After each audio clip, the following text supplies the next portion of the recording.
So long time ago, and still in a lot of places in the southeast region of the United States, due to segregation and due to all kinds of different issues, race issues, gender issues, everything. There is, in a lot of places, and many of you probably understand this concept, you literally, once you cross a specific road or once you cross the tracks, literally and figuratively, you end up running into a completely demographic of people.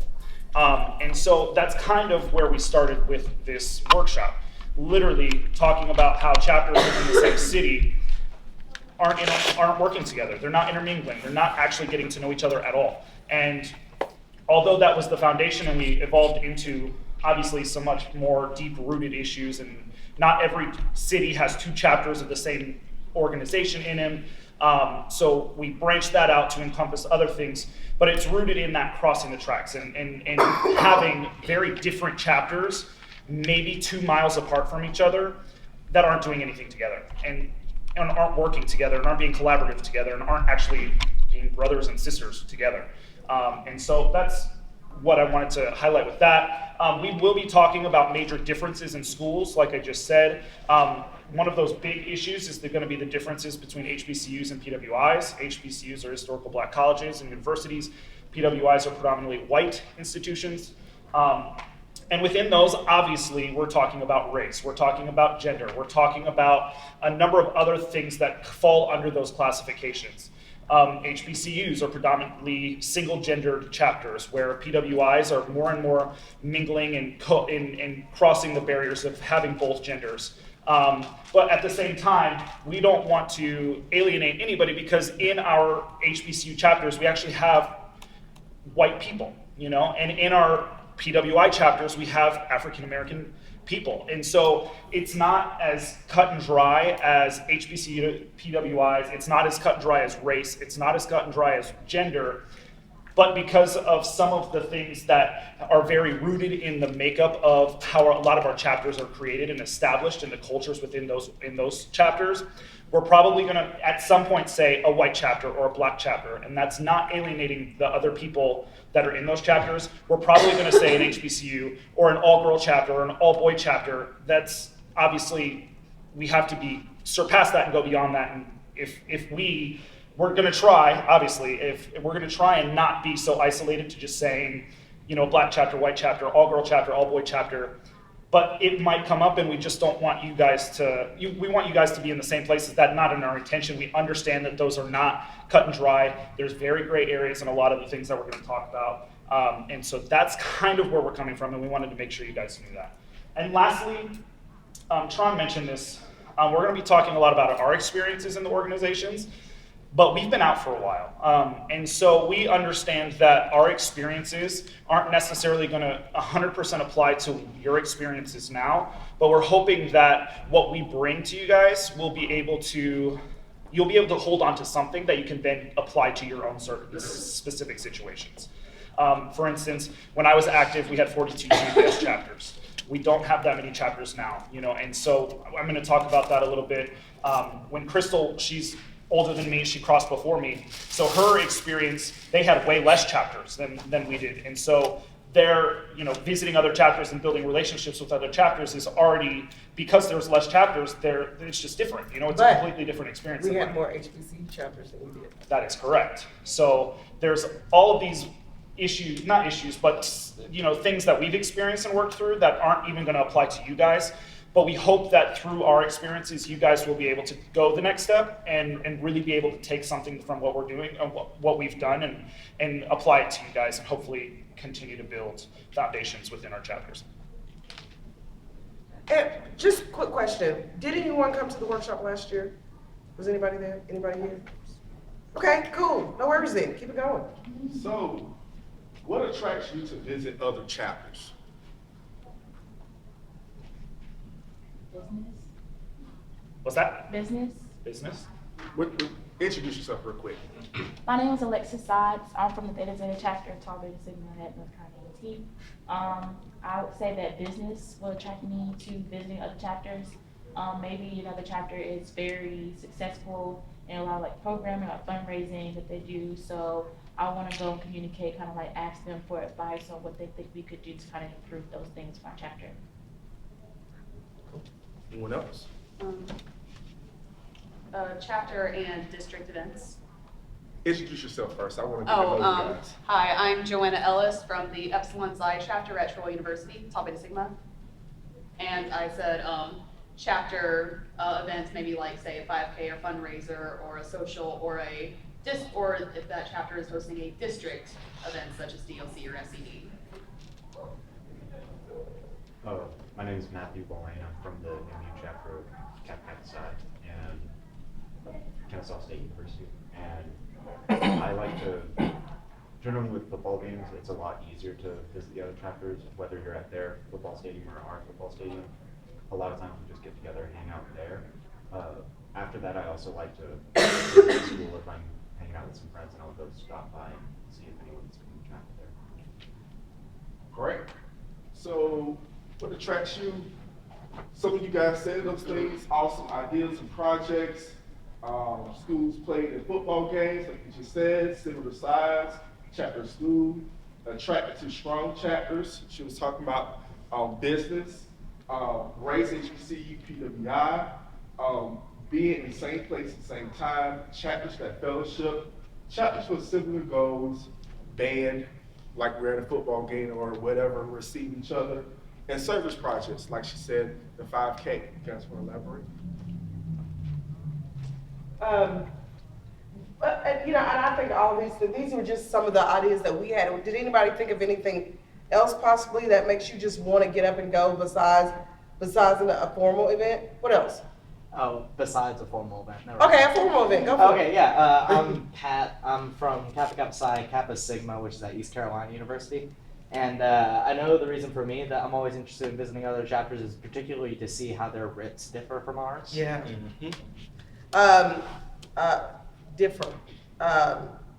Just maybe the various types of rituals, maybe Yeah, brother just like- sister rituals, or their own personal chapter rituals, or just like the ritual of our organization. You just Yeah, want yeah. to see How what like extra there's just little nice small things. Yeah. differences between how each chapter Yeah. like does So, the actual. so thing. you want to grow in that area and make Yeah. your ritual bigger and better. That's awesome.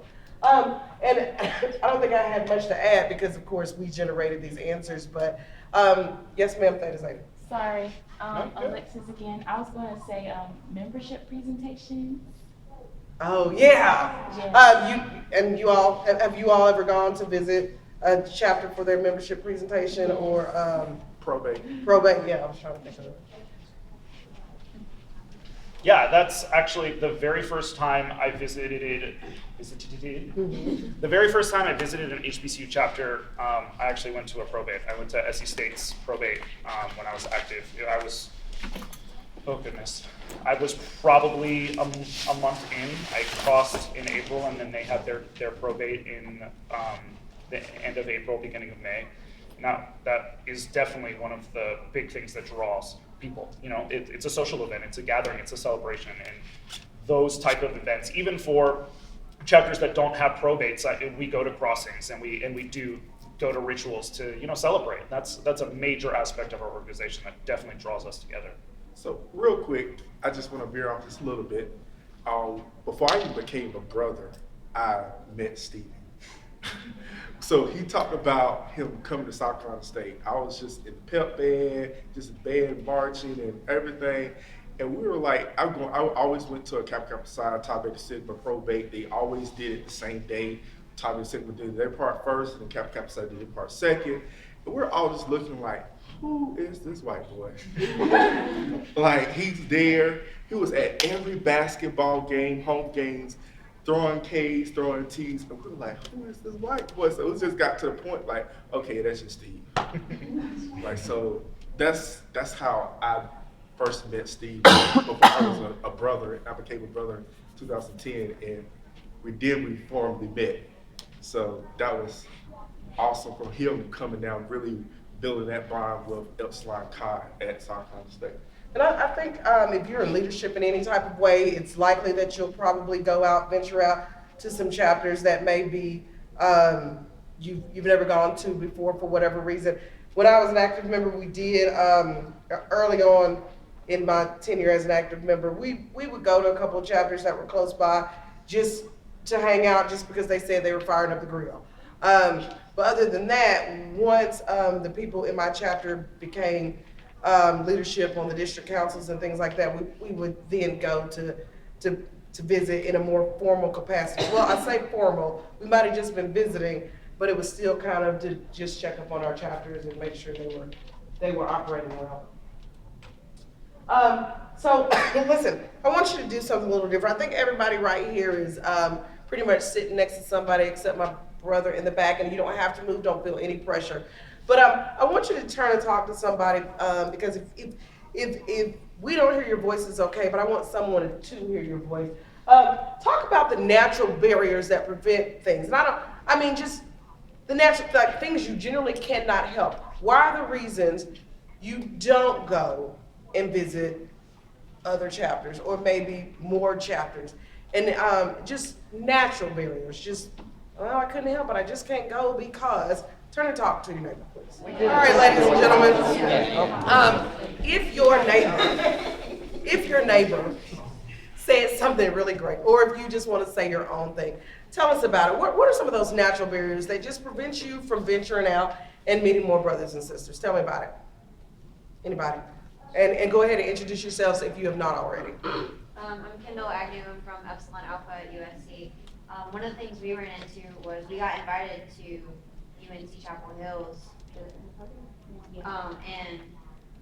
and it was just on a different day. It was on a weekday that we couldn't make it. It was a Thursday night, and we're 3 hours away. Right. So distance and travel time. Distance, travel time, and we do. I don't know, and as many things as I would like to do, someone always wants to do something on some random night, and I'm just like, why do we do this to ourselves? But it is what it is. That's just the way, maybe it's tradition at that particular school, but that is definitely a natural barrier. You just can't help it. What else do we have? Why else do we not go? Yes, sir.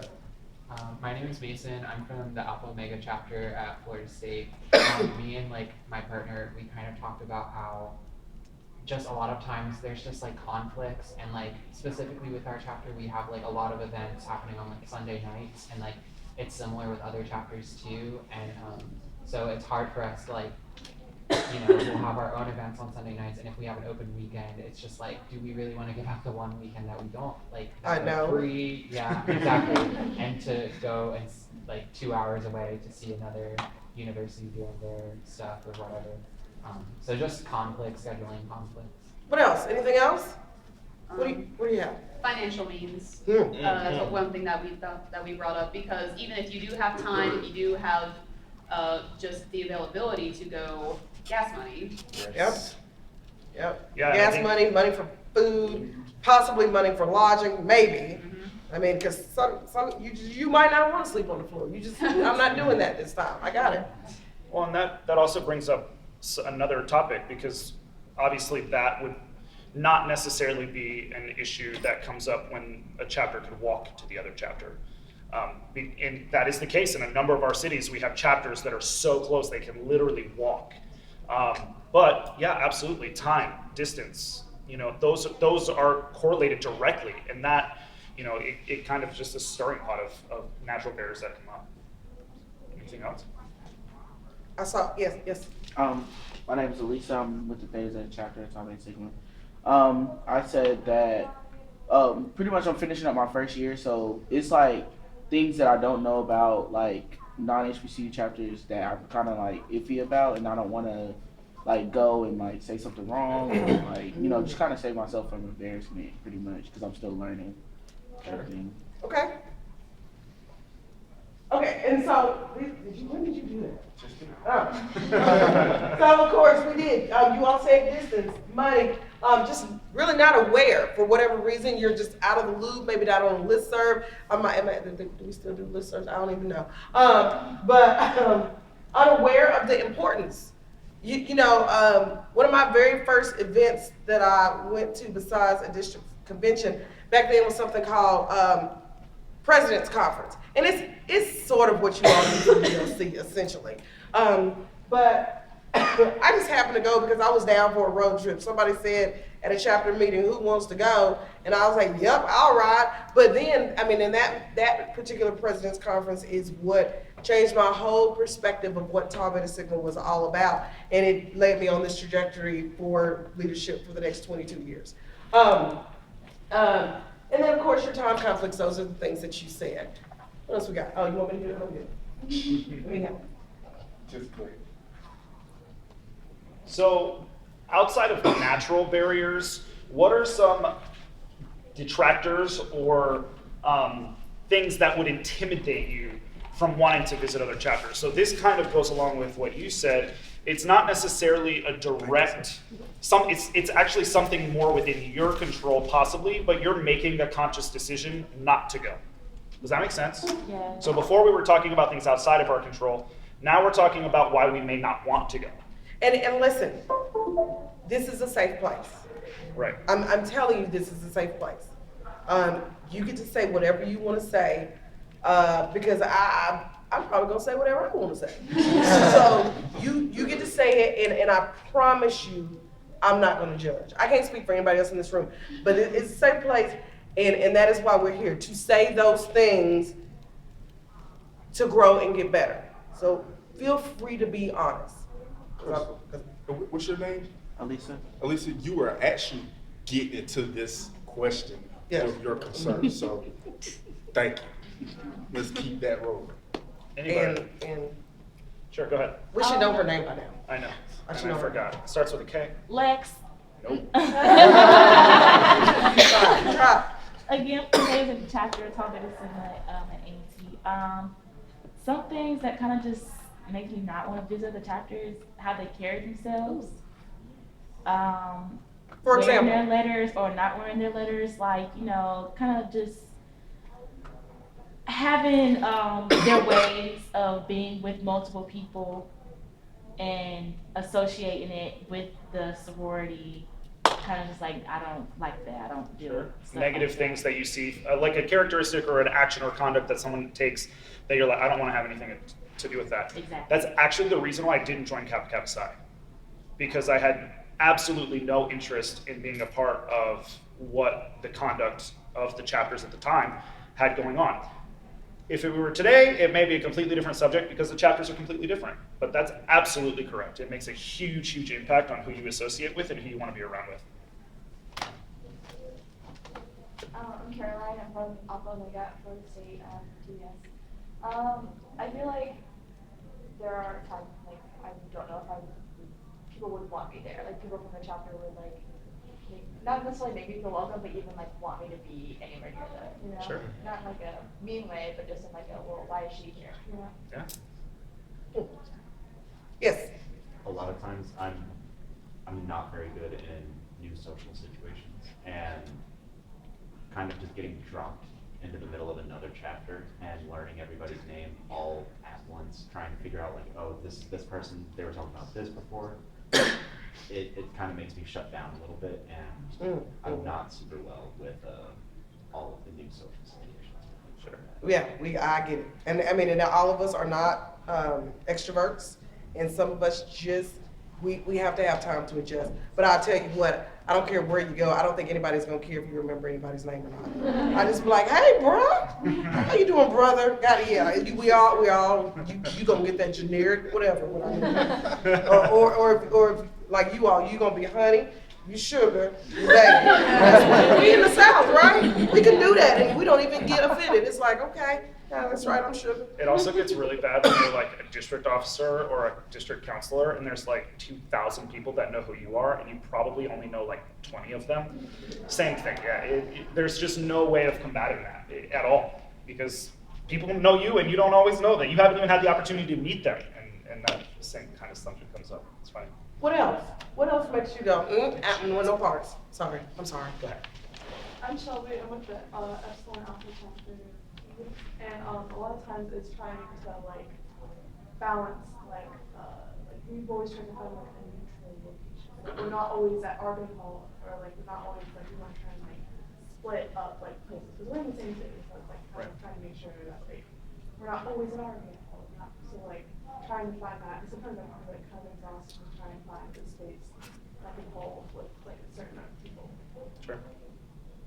So what she said, just in case y'all didn't hear in the back, she's saying it's hard and it's intimidating when you're maybe always in the other person's place and they spend a lot of time trying to find somewhere to be neutral.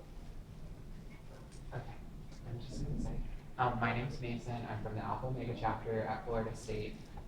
Something that like kind of intimidates me from other chapters is like if they're doing like certain rituals and stuff and they're doing things that like our chapter would see as like questionable or like kind of hazy, that like is a little uncomfortable for me to go and see that. So that definitely like makes me feel like I'd rather not do that because I'm not comfortable. Yeah, absolutely. Did you in the back hear what he said? Yes. Okay. I think you had something. Yes, just piggybacking off what someone said earlier about not feeling wonder welcome, kind of the reverse, but still on the same page. Not wanting to feel intrusive. Sure. Like even though you technically did say this is open, it seems like it's very important to your chapter and I don't really understand it. And I don't want to go and accidentally be disrespectful. Right, sure, absolutely, yeah. I wouldn't say it's like no, I wouldn't do it, but it's like a cultural thing for me to like. I go to a HBCU, so of course TBS, females, KKPSI, males. So it's like when like the first time I ever interacted with like males in TBS, it was, here at SED last year, and it was kind of like weird for me. It's like an uncomfortable but welcoming thing that I'm trying to learn to get used to. Absolutely. I've told them a couple of times in our preparation for this. The very first time I went to an SED convention, it was the Spring '07 convention. I crossed a week before. I drove down to, it was in Atlanta at Georgia Tech, and I drove down to convention later than the rest of my chapter because I was in choir and we had a concert that night. It was a 3-hour drive. I got there at like 11 o'clock. And I was in the lobby of the hotel, and there were some sisters from an HBCU chapter sitting in the lobby waiting, socializing, doing something. I don't really 100% remember. And I went up to them and said, "Hey, how's it going? My name's Steven. I'm from Epsilon Alpha." And they literally looked at me, and they were like, "Oh," and then they turned around and walked away. And so 100%, I know, that is something for me that I've lived too. It is intimidating to go into a situation where you are different and you don't know how they feel about you. We've talked about that, and you don't know, whether you're welcome and it might not even mean anything, but the impression that gave me is that they didn't, I wasn't welcome to them, and so absolutely, you're right on 100% on the right page. What else?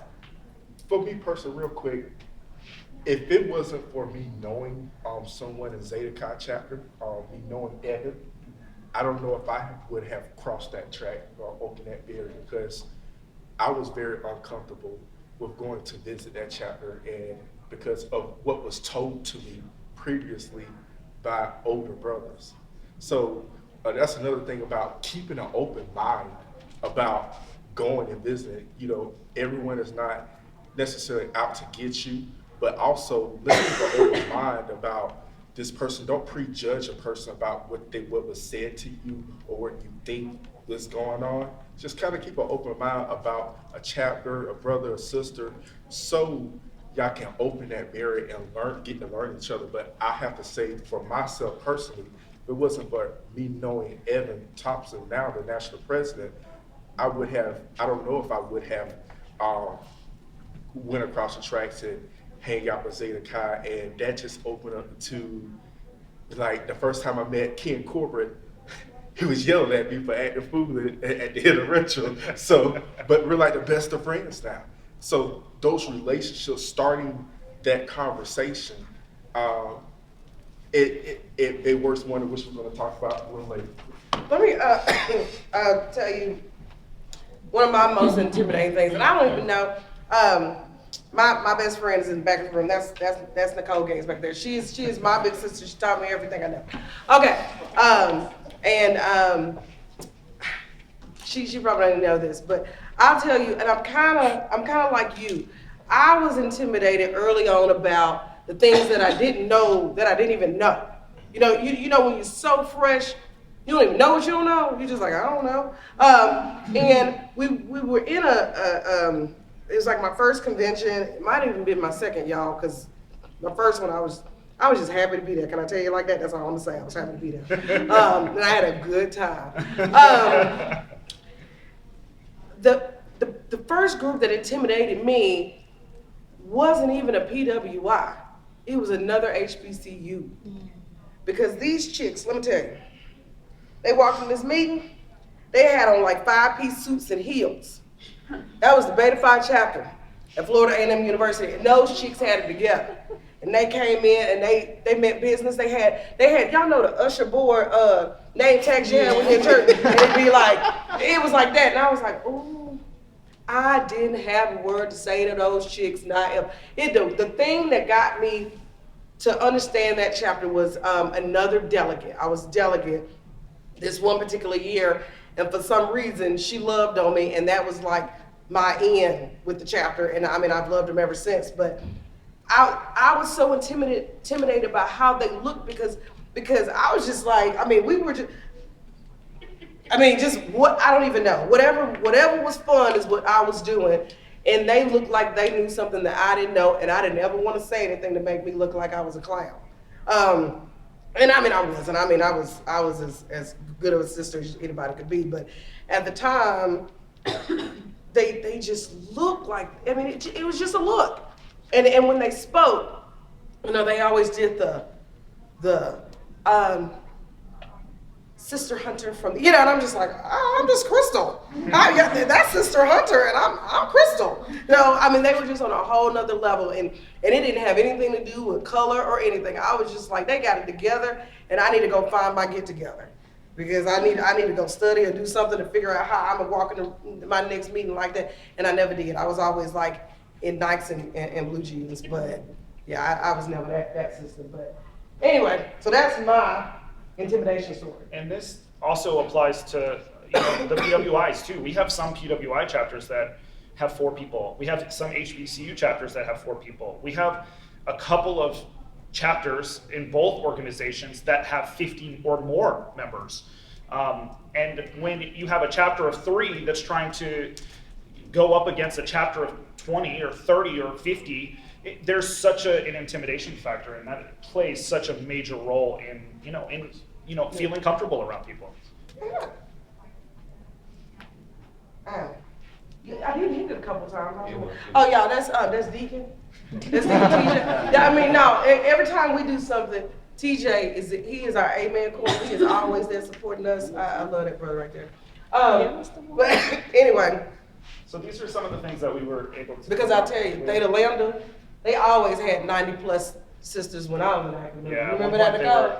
They had more than 100 actives. So, and what other chapter is not going to feel intimidated by a chapter that has 100 people? And that delegate always sat right next to me. So the things that we came up with were, sorry, Stephen, this is your start. Okay, bro. Some of the things that we came up with are obviously reputation. We talked about reputation. And then the next one is actual biases versus perceived biases. And we've actually talked about a couple of these already, and not in this concept, with this actual verbiage, but an actual bias would be something that you actually know about another chapter. You said it, you know that when you visit another chapter, there's something fishy that you don't really feel comfortable around, and that is an actual bias. A perceived bias is maybe something you don't know. You, like Crystal was saying, they give off this reputation, or this presentation, and so she perceived them to be a specific way, and they weren't actually that way. That's just her perception of the situation. And so understanding the difference between actual bias and perceived bias can be really powerful, because there are definitely issues that are very much actually there. There are very much opinions about having guys in TBS chapters and girls in KKPSI chapters. There are very much actual biases, and I wouldn't say a lot of people, but there's probably someone out there that doesn't want guys in TBS. Period. There is probably someone out there, and that's an actual bias. And then you have the perceived biases where it's all perception. It took me a while, but I eventually got there. I got past the perceived bias of not really feeling welcome on an HBCU campus as a white dude, member of TBS, and I got past the perceived bias, and I realized that the girls and guys really wanted me to be there because I was going to be there and have a great time.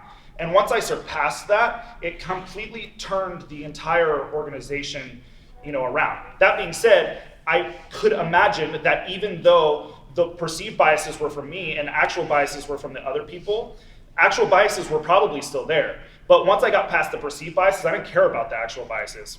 It didn't matter because I knew that there were people there that really wanted me to be there, and that was all that mattered.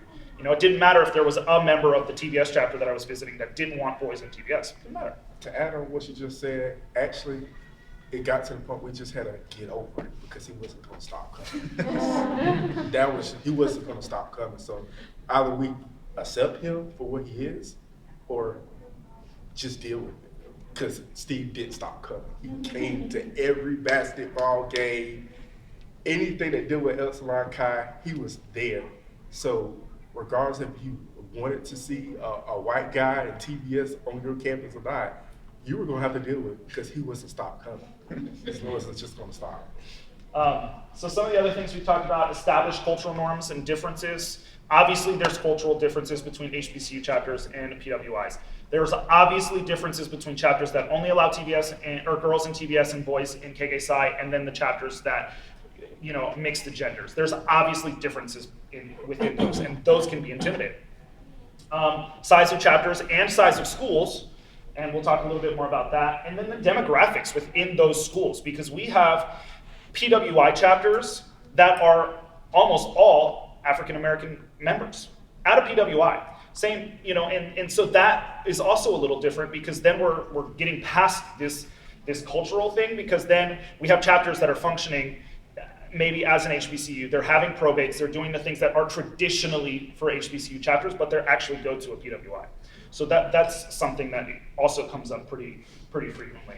We also thought about different conferences and different sports, and that goes to school size. I know, for me, I had chapters when I was district president that were not comfortable going to an SEC school and ACC school because they were in some Division III, down the street. They never interacted with them in sports. They never actually saw them, and so that was an issue that came up frequently. We talked about HBCUs, PWIs, intimidation. We've talked a lot about intimidation. We don't need to go much into that. Secrets, we talked about that before. Things that you might see that are weird, but things that you also might not see, but that they're going on because someone told you, or it's a lie and that's not actually going on, but someone said it anyway, and that goes back to the perceived biases where, oh, it's an HBCU, they must haze, or oh, they're a PWI, they don't haze, but we've lost PWIs for hazing. And so, those are, secrets and stereotypes that are associated with our different types of chapters, and that interferes for sure. And then lack of respect is something that we've talked a lot about between different types of band programs. Not necessarily where the chapters are, but the bands themselves. And we've seen it, in my travels and visiting chapters, we've seen where a chapter that has a massive SEC band program or ACC band program thinks negatively of an HBCU band program or a small Division III band program with 50 people. We have a marching band with 300 people. We have a marching band with 25, 30 people. There's tends to be often a lack of respect towards the smaller chapters, the smaller bands, the different types of bands, the difference between, a core style, keeping your legs straight and a high march and HBCU dancing band. There's just such a difference between those, and it also often triggers lacks of respect between the different forms of what we do. Do you have a question? Just kind of on that, on that last note, just talking about my experience. Sorry, I'm Annalise Muller. I'm from the Alpha Omega chapter of Tau Beta Sigma at Florida State. So I personally have always had a fear. So I'm the step master at Alpha Omega, and I've been on the step team for 2 years since I became a sister. So whenever we go to step competitions, usually it's hosted by HBCUs, or predominantly that's the participation. Mm-hmm. And our way of stepping, just the routines that we do, is very different, and it's very traditional. And so I have always just had this fear, not really for any reason, but I've always been just feared that people would judge us, or they would be that's why are they doing that? Why are they here? They're not doing what we are, And it's not necessarily reasonable, because then every time we talk to our sisters or brothers that are at those step competitions, they're always so nice, and they're it's awesome that you're here. But I think it's getting that first step. It's always very, very scary. And I would go as far as saying there is probably someone in the room when you're stepping that is judging you. Absolutely. Yeah. It is, and that's wrong, but it's the reality that we live in. There's also people that respect you because of it, because they're, they appreciate that you're taking on this thing that some chapters do, and it's become something that you guys have done for years. I mean, FSU has had a step team since I've been around, way since before I was around. And so that goes back to actual and perceived biases. There is an actual bias. There is someone in the room that doesn't want that, or is judging you, or is not appreciating you for doing what you're doing. And then there's perception, because there's people that aren't feeling that way, that I we can have to kind of assure work through. you that being that stepping you're the minority in that type of area. If you're on beat because you're the minority, they're gonna love you. I know some things that kind of makes me uncomfortable is like we love to step and show and everything like that. We find it very fun thing to do, especially at events, at like step competitions or show competitions. But sometimes people kind of take it as we just step and stroll and we're not about business, but it's like we are about both. So it's kind of like Sure. we're prejudged as because we're an HBCU that we just naturally goes towards like stepping and strolling. We don't do business, but Right. we're actually really good at business. Well, and that triggered a thought in my head too, is, a lot of times from my step back perspective, when I see PWI chapters or predominantly white chapters approaching, HBCU chapters, from a lot of times it just, I want to learn to do that. I want to learn to do that. I want to learn to step, but it's not, it's more of like a spectacle than actually like, let's just do it, And so I've seen that kind of a feeling from the HBCU perspective, where it's like these people are, they want to appropriate what we're doing, or, all of these other larger issues that are at play. But something that I had to approach when I would go and step and stroll at the SC State basketball games, I just did it. Like, it wasn't something that I was doing because I wanted to learn to do it, or it wasn't a spectacle. And we had a conversation at the time, and we brought some of our chapters, and I think for some of my actives that were in my chapter, it was a spectacle. It was something that they just thought it was fascinating and wanted to try it and learn how to do it. And they were approaching it as, this chapter only has that to offer me. Whereas for me, I did it. Like, I was going to the games, and it was something that I was doing with them, as opposed to being, either looking down or looking up at them as a perspective type thing. And so that's something that we have to get past too, because that is, it makes people uncomfortable. Let me tell you, being around our home for so long, I've seen a lot, but I want to tell you about one experience that led us to go into this workshop for me, because it's gonna kind of take us into our next segment. And you are my brother, okay? So what I'm about to say, I don't want you to feel any type of way, but I just have to say the truth. I am an honorary member of Alpha Omega, Diamond Rose. And I was always in Tallahassee. I was in Tallahassee for everything Alpha Omega did. And there was one reason I was there a lot was because not the last recolonization, but the recolonization before that, Beta Phi Florida A&M University was recolonizing, and this was, I don't know, 8 years ago. I have no idea. And I was their advising person. So I was always in Tallahassee, and at the time, Alpha Omega was their advising chapter. At the time, Beta Phi had been gone for a number of years, and it was a really big thing. We called it like the rebirth. I mean, it was flyers all over, so it was a big deal. They were coming back for this time.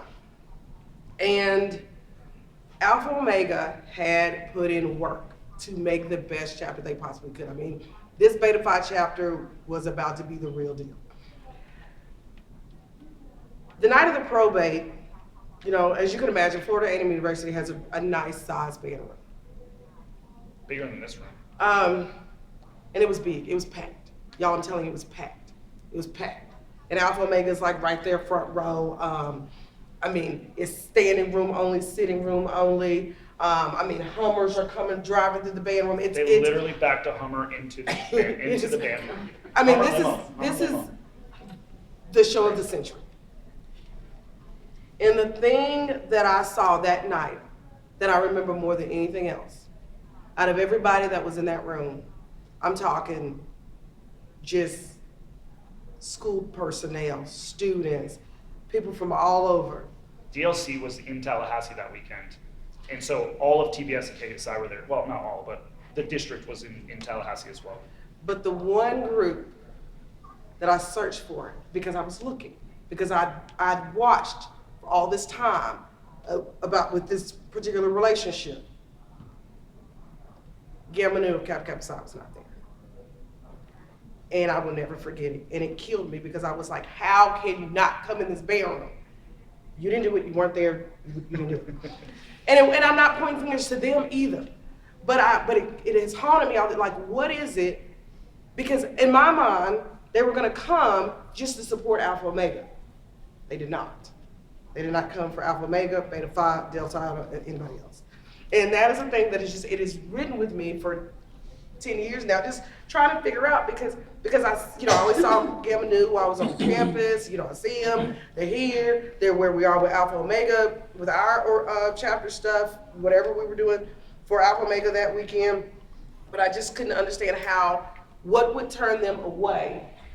Why could they not see the advantage of being there and supporting the biggest event in our time at that moment? So, for 1 second, for a moment, turn to your neighbor. What would be the advantages? Why would you ever want to cross the tracks? Why would you want to go into that den of fire, into the place where you're afraid you're going to say something wrong, where you're afraid you are going to misquote a word, where you didn't remember all the founders, where you're afraid somebody's going to try to take something from you, where you're afraid that that you can't party hop, stroll, step, train, whatever it is you want to call it. You can't even get on beat. You don't even know how you're in the band in the first place. What is that thing that's going to make you look like you're ignorant or insensitive or unknowledgeable or whatever? Why would you want to go in the lion's den anyway? Give me the advantages. Turn and talk to your neighbors.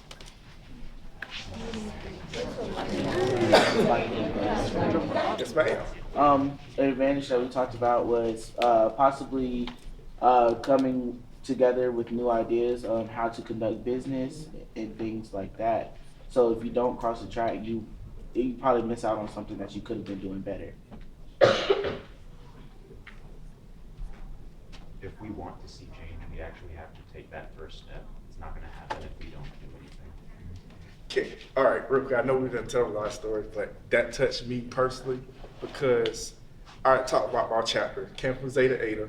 So before I joined on Kappa Kappa Psi 2009, we were on suspension. That was the first time the chapter ever reached that point. We were chartered in 1971, never lost a charter, and we hit rock bottom and hit suspension. And then I joined the organization. And when we crossed those tracks and partnered with Zeta Chi, that changed everything. Because we were doing things, we just wasn't organized and know how to put A, B, and C together. And that helped us out. And it actually helped Zeta Chi out. At the time, they came back like the things that you guys are doing, we took some of those ideas and incorporated in our chapter. And ultimately, when I graduated my last year, we became chapter leadership finalists. So we went from a chapter in 2009, suspended. I became a brother in 2010, crossed the tracks, organization started partnering with Zeta Chi. We both shared ideas, working with each other, and a chapter went, in 3 years, a chapter leadership finalist. So to me, that was a huge benefit from just changing the culture of a chapter. Anyone else? My name is Paige Brown, and I'm from the Epsilon Alpha chapter at USC. I know Epsilon Alpha is very small, kind of. We have 20 people now, and that's small for some people. And then Iota Omicron from Benedict is right around the corner, and they're also really small. And I know a lot of times we have issues because we're so small. So how do we get stuff done? But like if we literally were to join with them, then that's like 20 more people that we have to get stuff done. So I think like just remembering like sisterhood and brotherhood, like we're all here for the same purpose, so it really shouldn't matter if you're like an HBCU or a PWI. And so if you like need to get stuff done, like just going and get more helping hands that can happen. Absolutely. Hello, my name is Thomas Warner. TJ. Hi, Mr. Warner. But I'm in the district of the Iota Road chapter, spring 1998 at Morris Brown College. Currently serving as assistant band director at North Carolina A&T. And I want to say that the advantages they go beyond just the organization. We're talking about lifelong friends. And I'm speaking from experience. When I was the chapter president, I was friends with the chapter president of Clemson University, who eventually became the district president. Anything she needed, she was a member of Kappa Psi. Anything she needed, let me know. Clemson used to come to Morris Brown, we used to come to our rituals. But in the city of Atlanta at the time, it was a large conglomerate of Kappa Psi and Tau Beta Sigma chapters. The Atlanta University Center, you had Morris Brown College, Morehouse College. Spelman at the time did not have a chapter. Clark Atlanta University and Georgia Tech. Amongst the KKPSI chapters, we were called the Iota Connection. Georgia Tech and Alabama A&M. And so Georgia Tech used to have what was called District Tech. And they walk around with signs at SED. A couple of weeks later, everybody would go to Georgia Tech. And you talk about crossing the tracks, that's where it happened. And we all, like, we called it quiz. You want to learn something about your rituals, and you want to talk to people, we just go in the corner, and we just talk about everything within the ritual. And that's how you learn. That's how you learn who this person was. This is how you learn this knowledge here. I don't have to look at a ritual book to know what's in it. And it's not just because I've been doing this for 21 years. It's just because we decided, and I'm just hoping that something like this comes back. But that's when you cross those lines or cross those tracks, rather, you're breaking those barriers. The district officers, I mean, everybody was tight. Nobody cared about you being at an HBCU or predominantly white institution. Nobody cared. I got a master's degree from Florida State. At a PWI now, working on a PhD. So all these barriers and crossing the tracks is very important. But I also will charge you with this. In your own band programs, if you walk past your fellow band person, or you walk past your band directors, don't speak, it'll probably reflect how you go out into other chapters and interact. Start at home, then branch out. But if we have something like that again, I promise you it will help you guys to break those barriers. We never looked at color, we never looked at males and females and this, that, and the other. It's a society that we live in. So break the barriers, cross those tracks. But Georgia Tech is where we started having those talks and all the stuff that's been talked about now.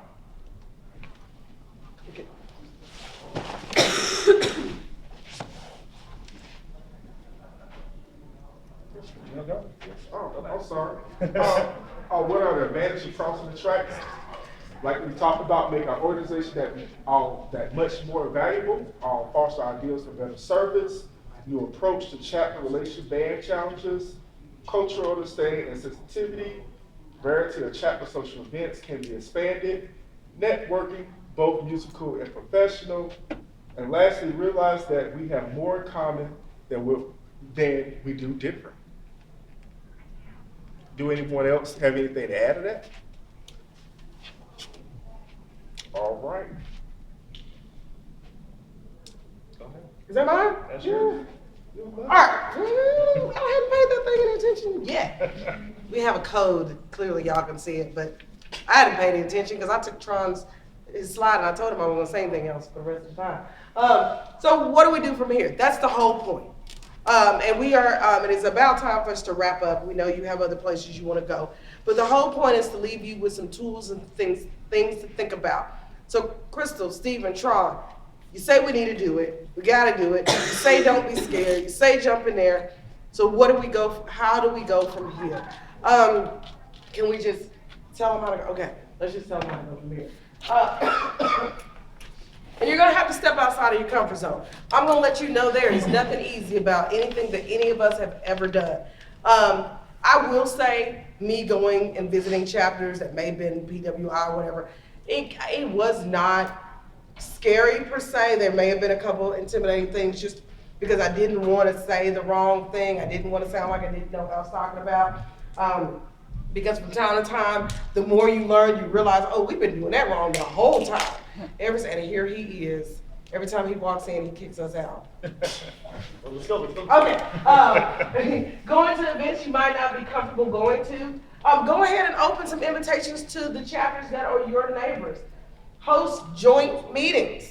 And there are lots of ways you can make that look. It doesn't necessarily, I mean, it could be a joint meeting for a specific purpose to plan a specific event, possibly. Host joint service projects for the respective band programs, joint fundraisers, social events for both band programs, possibly. Cultivate a genuine love, respect, and admiration for each other's differences. And those things will come. Once you start going out there and talking to each other, you will realize that you have more in common than you have different.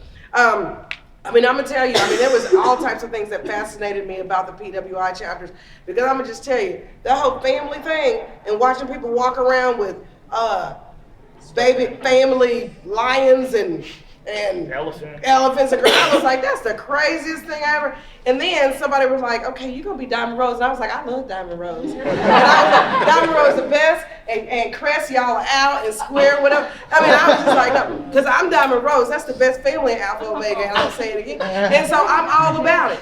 And you might think, well, what are those numbers they wear on their back? That's stupid. Who wants to be a 2? I'm a deuce, and this is wild. But, you might not understand why, what's the point of lining up and getting your number that you wear on your back. Well, it's a lot, because we're family too. All the deuces are family, and it goes across the chapter, and it goes within the other chapters. I got to look for all the deuces in Theta Zeta. I got to know where the deuce is at, right? You will learn, you do learn, and you find a mutual respect just because you realize it's kind of cute. You're like, oh, they're cute. They got diamond roses, whatever that is, and you just go with it. But you just step out of your comfort zone and you talk to them and you ask and you give it a chance, no matter how bizarre you think it is, and you will find your own love for the things that they love. But I think you have the next most important thing that you want to say after this. Yeah, so, I wanted to wrap this up because we are out of time. The biggest thing for me going through my time as an active, when I was a district officer, I visited 38 of the 42 chapters in our district. And the other 4 were all chapters that I was really closely related to, and we just hung out at district events and stuff like that. So I will say that in probably 80% of the visits that I did and the relationships, the visits I did with them, they weren't for business, they were just for social, they were just for fun.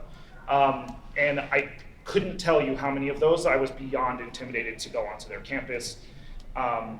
Like we said, I was nervous, I was scared of not knowing things, I didn't want to be judged or, any of the things that we've talked about today. But somehow, I don't know how, but somehow I got over it and I put myself out there and I opened myself up in ways that allowed me to truly foster relationships with just individual people. And if you can kind of go past the whole concept of biases and being intimidated and differences and all of these things that we've kind of brought up today, you realize, like we've said, that we have a lot in common. There are a number of things that we as people, in just general, in people, not about brothers and sisters, not about HBCUs and PWIs, not about African American, white, not about gender, not about, you know, any of the traditions of chapters. We, as human people, have so much in common. And so we have to kind of identify those things. We had an activity that we wanted to do. We obviously ran out of time.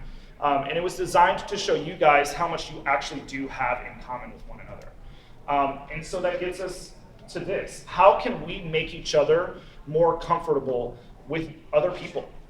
All of the things that we've talked about today have been about being uncomfortable in situations and not knowing the right things and not knowing the right things to say, or not knowing, you know, that whole concept of you not knowing what you don't know.